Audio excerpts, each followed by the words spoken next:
വിശേഷങ്ങൾ? എന്താ വിശേഷങ്ങള്? ആ ഇതുണ്ട് സുഖം. എന്താന്ന് ഇങ്ങനെ പോന്നേ? എനിക്ക് സംശയമുണ്ട് യോഗന്റെ. സംശയോ? എന്ത് സംശയമുള്ളേ? ഒന്ന് പറഞ്ഞേ, എന്ത് സംശയമാണ്? എങ്ങനത്തെ യോഗ ചെയ്യണ്ട രാവിലെ? യോഗ ചെയ്യാൻ താല്പര്യമുണ്ടോ? Okay okay. എന്തിനാ യോഗ ചെയ്യണേന്നറിയാമോ? അച്ഛോ, കുട്ടികൾക്കൊക്കെ ഉണ്ടല്ലോ യോഗ വളരെ നല്ലതാണ്. പക്ഷെ ഒരു കണ്ടീഷൻ ഉണ്ട്. എന്താ കണ്ടീഷൻ? അതെ, എല്ലാ ദിവസവും നമ്മൾ ചെയ്യണം. അത് പറ്റുമോ നിനക്ക്? ഓക്കെ ആണോ? ഓക്കെ, എന്നാ പറയാം. നമ്മൾ യോഗ ദിവസവും ചെയ്താൽ, പ്രത്യേകിച്ച് കുട്ടികള്, ആര്? കുട്ടികൾ. അന്നു കുട്ടികളിൽ പെട്ടതാണോ? അതെ, കുട്ടികൾ ദിവസം യോഗ ചെയ്താലേ നല്ല സ്വഭാവമായി തീരും. എന്തായി തീരും? നല്ല സ്വഭാവമായി തീരും. പാരൻസ് പറഞ്ഞാലൊക്കെ അനുസരിക്കും. കുട്ടികളൊക്കെ നന്നായിട്ട് പഠിക്കും. നല്ല മെമ്മറി പവർ കിട്ടും. എന്ത് കിട്ടും? പഠിക്കണേ മെമ്മറി പവർ വേണ്ടേ? പിന്നെ വേറൊരു സൂത്രമുണ്ട്, കോൺസെൻട്രേഷൻ പവർ കിട്ടും. എന്താണ്? അപ്പൊ നമുക്ക് അങ്ങനെ അതൊക്കെ കിട്ടാണെങ്കിൽ നമുക്ക് പരീക്ഷയ്ക്കൊക്കെ എന്ത് ചെയ്യാൻ പറ്റും? നല്ല മാർക്ക് മേടിക്കാൻ പറ്റും. അങ്ങനെ ഫസ്റ്റ് ഒക്കെ അടിക്കാൻ പറ്റും അല്ലേ? അപ്പൊ പിന്നെ കുട്ടികൾ തല്ലൊന്നും പിടിക്കില്ല, പാരൻസ് പറഞ്ഞൊക്കെ അനുസരിക്കും, ടീച്ചർ പറഞ്ഞൊക്കെ അനുസരിക്കും. നല്ല സ്വഭാവമുള്ളത്.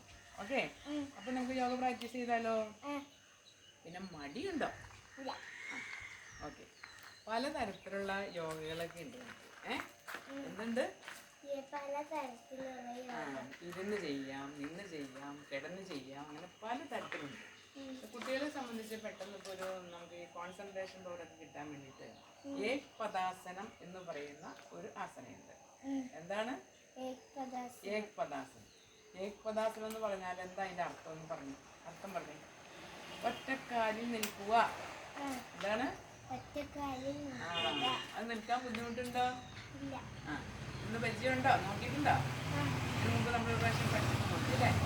അതിന് ചെയ്യേണ്ടത് നേരെ നിൽക്കാം. നേരെ ചെരുപ്പ് പോയില്ല, ചെരുപ്പ് പോയി.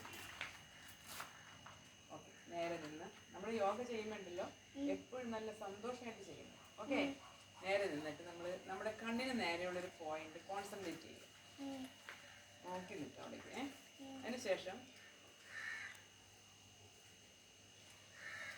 പതുക്കെ പതുക്കെ കൈ സപ്പോർട്ട് ചെയ്ത് കാലിനെ കൊണ്ടുവരിക. കൈകൾ നമസ്തേ രൂപത്തിൽ മുകളിലോട്ട് പോവുക. സന്തോഷമായിട്ട് അവിടെ തന്നെ കോൺസെൻട്രേറ്റ് ചെയ്ത് നിൽക്കുക.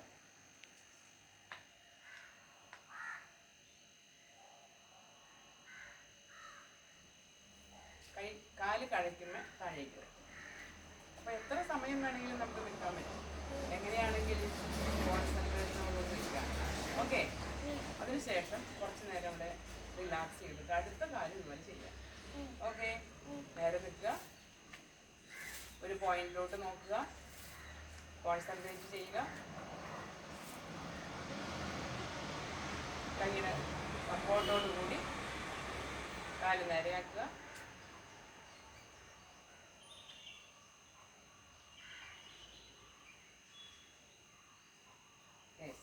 കാല് കഴിച്ച് കഴിയുമ്പോൾ താഴേക്ക്. ഇത് ദിവസവും ചെയ്താലുണ്ടല്ലോ നമ്മുടെ മെമ്മറി പവർ കൂടും, കോൺസെൻട്രേഷൻ പവർ കൂടും, നമുക്ക് നന്നായിട്ട് പഠിക്കാൻ പറ്റും. അങ്ങനെയൊക്കെയുള്ള കാര്യങ്ങൾ നമുക്ക് ചെയ്യാം.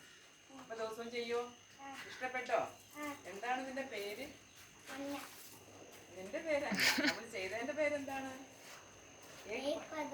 അതിനെത്ര ഏത് ക്ലാസ്സിലാണ് പഠിക്കണേ? 1ാം ക്ലാസ്. നല്ല കുട്ടിയാണല്ലോ അല്ലേ? ദിവസവും ചെയ്യൂലേ? ചേട്ടനെയും പഠിപ്പിക്കണം കേട്ടാ. ചേട്ടന്റെ പേരെന്താ? അപ്പൊ ചേട്ടനും ഏബലും അന്നയും കൂടി നമ്മൾ ദിവസം എന്ത് ചെയ്യും? യോഗ ചെയ്യും. ഓക്കെ.